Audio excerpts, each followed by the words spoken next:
dendam. Contoh dipakai minyak wangi, dia misalnya ada rambut yang dia apa itu rontok, ya, dan seterusnya. Nah itu tanpa disadari misalnya ke minyak wangi, udah dianggap biasa aja. Padahal dia wajib bayar apa tuh? Bayar dendam. Terkadang orang itu melupakan sesuatu yang sepele tapi dampaknya luar biasa. Itu buat orang-orang yang memang pada bulan ini ya dipanggil oleh Allah dalam melaksanakan ibadah haji. Nah kita buat orang-orang yang belum memenuhi daripada panggilan Allah, maka dianjurkan buat korban. Korban pun sama. Ini korban sepele nih, cuma ngomong di denteng kambing, ditanya itu buat apaan bang? Ini besok saya mau korban, ngomong begitu dong tuh. Maka dia dan keluarganya nggak boleh makan. Bagaimana caranya Ustaz sekarang? Caranya disilang. Misalnya A dia korban kambing, B dia korban kambing.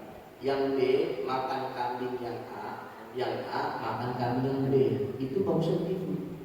Itu kalau orang yang ngaji gitu Pak, itu di daerah dekat rumah mertua saya selalu begitu. Karena para pinter-pinter ngajinya, dijelasin sama gurunya makanya begitu.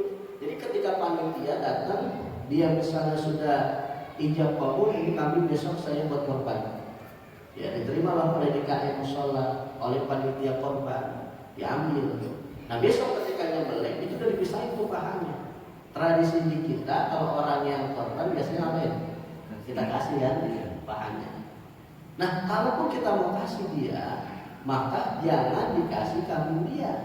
Kambing orang lain namanya disilang. Ditukar kambing yang A buat yang B, yang B buat yang A. Tujuannya apa tadi? Agar kita tidak makan daging yang tadi tersebut menjadi korbannya korban haji. Nah itu memang perlu ketelitian lah, ketelitian seorang panitia. Yang kedua, dalam hukum korban perlu juga mutohi, orang yang berkorban harus tahu. Harus tahu bagaimana, harus tahu administrasinya. Jangan itu kambing diserahin selain kayak gitu aja. Ya, ini kadang-kadang panitia korban bingung. Yang motongnya, operasionalnya, buat kopinya ya. Yang buat biasanya ada kopinya. Ada buat rokoknya dari mana tuh. Jadi kalau misalnya ada orang ya, datang ke musola, bang, tolong nih besok potong nih atas nama si fulan. Udah ditinggal aja kayak gitu, jangan terima lah, diterima. Jangan diterima. Bukan perhitungan, bukan. Emang begitu. Biasanya orang dulu udah pokoknya ini kepala, kulit, hasilnya buat yang motong sebagai upah. Itu nggak boleh, hukumnya haram. Nggak boleh, hukumnya haram. Artinya yang motong perlu kita kasih ongkos. Makanya kita ngomong nih, besok ada yang korban, Pak mohon maaf, biaya potongnya misalnya udah 200.000 satu kepala, nggak apa-apa. Misalnya yang motong kasih 150, 50-nya buat operasional, beli plastik, buat beli teh, buat beli rokok, nggak apa-apa. Nah dia sudah menyerahkan semuanya ke panitia. Makanya di situ pun nggak boleh merohi menjual, Pak. Menjual yang namanya daging kurbannya nggak boleh. Daging korbannya nggak dijual, kulitnya nggak dijual, nggak boleh. Biasanya adanya maklarnya gitu.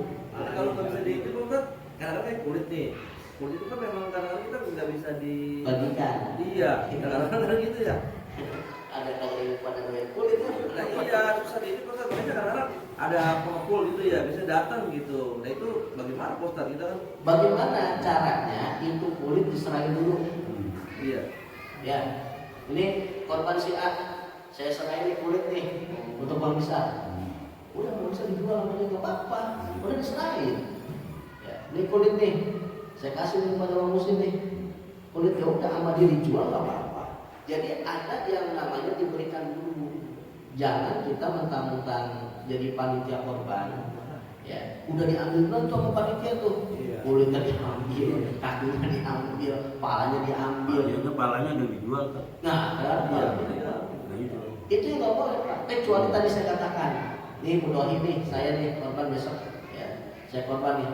Pokoknya ini semua udah saya kasih ya kepada panitia. Ini kepalanya buat si Anu, kakinya buat Anu, kulitnya buat Anu. Sama dia dijual. Nggak apa, dijual. Kenapa? Karena sudah ada yang namanya ijab kabul diberikan ke daging korban. Itu.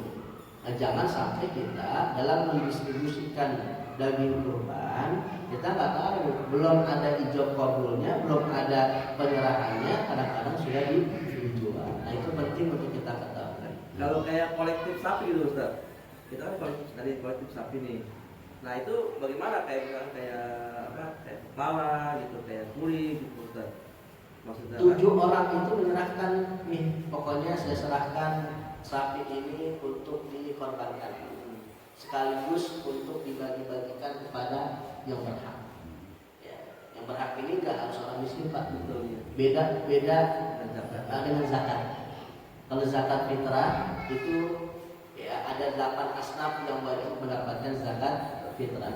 Tapi kalau korban enggak, orang kaya silakan kita kasih. Non muslim juga ada. Non muslim juga, kalau ada yang muslim dulu. Iya.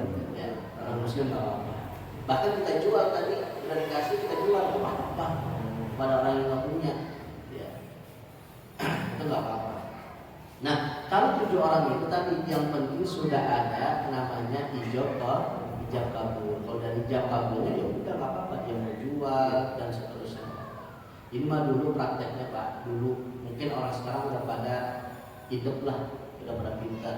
Jadi orang dulu itu kadang-kadang menyerahkan hewan kambing, ya, menyerahkan hewan kurban, serahinnya itu kepada ustaz, serahinnya itu kepada jagal dipikirin, pokoknya ini kepala jatahnya sejagal, udah itu sebagai ujuratan, sebagai upah buat yang motong.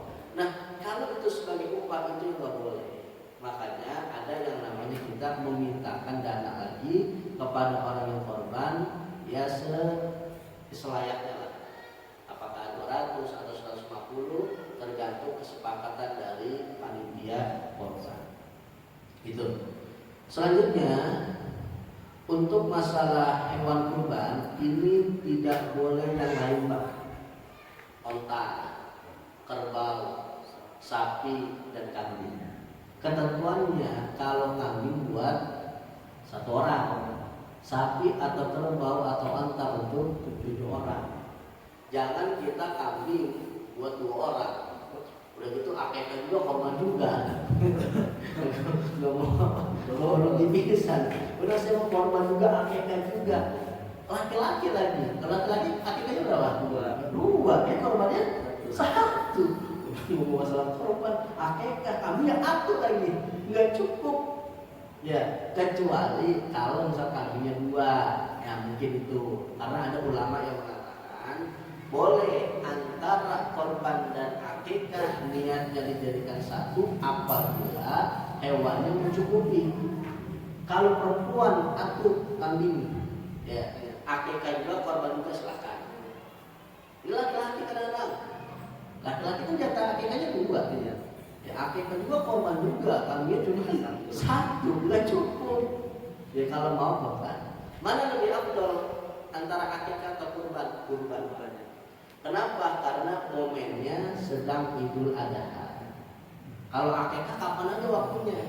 Bebas. Tapi kalau korban hanya tanggal 10, 11, 12 dan 13.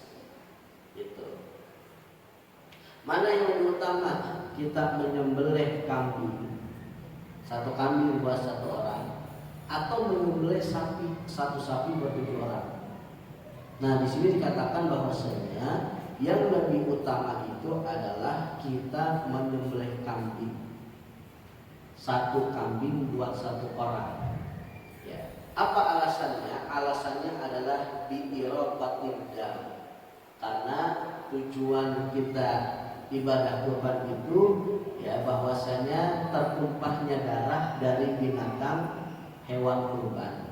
Jadi lebih utama 1 kambing buat 1 orang dibandingkan 1 sapi 7 orang. Alasan itu biar kita. Karena dagingnya lebih banyak sapi atau kerbau. Ya, ini yang dilihat adalah bukan kepada masalah dagingnya, tapi masalah irabatul damnya. Jadi kalau udah irabatul dam, darahnya mengalir karena memang pada saat itu ya Nabi pernah beliau itu berkurban dengan seekor kambing.